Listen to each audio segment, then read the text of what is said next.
Hey guys, welcome back to my YouTube channel. Welcome to another fresh new vlog. Welcome to another fresh new day. और जैसे कि आपको पता है कि पुरुलिया टूर से हम लोग आ चुके हैं वापस। और वापस आते ही जैसे ही हम दुर्गापुर सिटी सेंटर पहुँचे, मेरे हस्बैंड ने मुझे दिया फिर से एनिवर्सरी का सरप्राइज़ लंच। जी हाँ दोस्तों, एनिवर्सरी ख़त्म हो गई है 25 जनवरी को, लेकिन हम लोग 5 दिन के बाद जब टूर से वापस आए, हस्बैंड ने कहा कि ये जो सेलिब्रेशन मोड है इसको हमेशा ऑन रखना है, ख़त्म हुआ बोल के कुछ नहीं है, ये हमेशा चलते रहेगा। तो क्योंकि मैंने जर्नी किया है, हम लोग तो वैसे कार में ही आए हैं वापस, लेकिन कोई हार्ड वर्क नहीं किए। लेकिन कब पहुंचेंगे घर, ये एक मेंटल स्ट्रेस था अंदर में कि कितने देर में पहुंचेंगे। जब हम लोग कार में भी बैठ कर के जर्नी करते हैं, किसी भी तरह से जर्नी करते हैं ना, तो हमारे माइंड में रहता है कि हम अपने अल्टीमेट डेस्टिनेशन में कब तक पहुंचेंगे। और इसी जो सोच है, इसी सोच की वजह से ना हमारे माइंड में क्या होता है कि एक टेंशन क्रिएट होती है, कब पहुंचेंगे, और ब्रेन की एक्सरसाइज हो जाती है। और इसी से हम जब घर पहुंचते हैं तो हमें एक टायर्डनेस फील होती है। तो मेरे हस्बैंड का कहना है कि इतने डिस्टेंस की जर्नी को कवर अप करने के बाद घर में जाके तुम्हें खाना नहीं पकाना है। और हम लोग क्योंकि सुबह निकले थे तो लंच आवर्स तक हम लोग घर पहुंच गए थे, हम अपने शहर दुर्गापुर पहुंच गए थे। तो हस्बैंड ने कहा कि आज तुम्हें एक सरप्राइज़ देते हैं। क्या सरप्राइज़ है फिर से? तो लंच पे लेकर गए। यह है Durgapur food mart city centre में।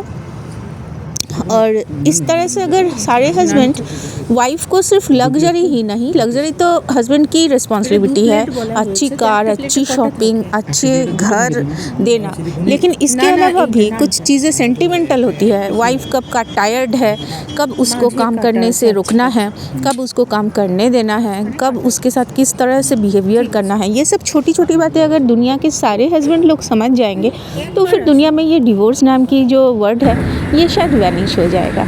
और इतना जो उतार चढ़ाव रहता है सबके लाइफ में, ये छोड़ रहे हैं, ये डिवोर्स हो रहा है, एक्स्ट्रा मैरिटल अफेयर हो रहा है, ये सब कुछ होगा ही नहीं। क्योंकि ज़िंदगी ओवरऑल एक बहुत ही खूबसूरत सी टूर है। इसको अगर एंजॉय करें और अच्छे से जिए ना तो बहुत कुछ हम लोग पा सकते हैं। हाँ, पाना और खोना ज़िंदगी का नियम है, लेकिन खोकर भी बहुत ज़्यादा अगर पा लिए तो क्या कुछ हल्का सा खोए इसका पता नहीं चलेगा। और इस तरह से मैं सारे भैया को, सारे जितने भी मेरे व्यूअर्स हैं, सबको, भैया लोगों को, जो मेल व्यूअर्स हैं, रिक्वेस्ट करती हूँ कि अपने वाइफ का प्लीज़ ध्यान रखें और उसे थोड़ा पैम्पर कीजिए।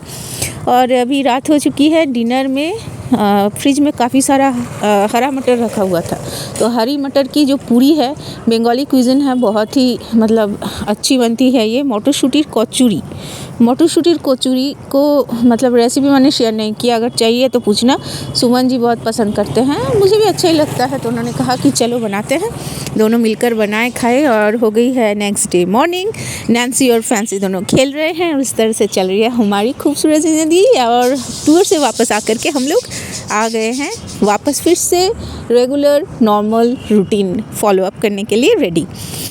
तो इस तरह से जा रही है मेरी ज़िंदगी। आपके साथ मैंने एवरी पॉसिबल मोमेंट शेयर किया। टूर से आकर के थोड़ा गैप लिया था 2-3 दिनों का, फिर से वापस आ गई हूँ। अब रेगुलरली आऊँगी आपके पास में 3 दिन के लिए। Bye bye, have a great time ahead, be positive, keep smiling.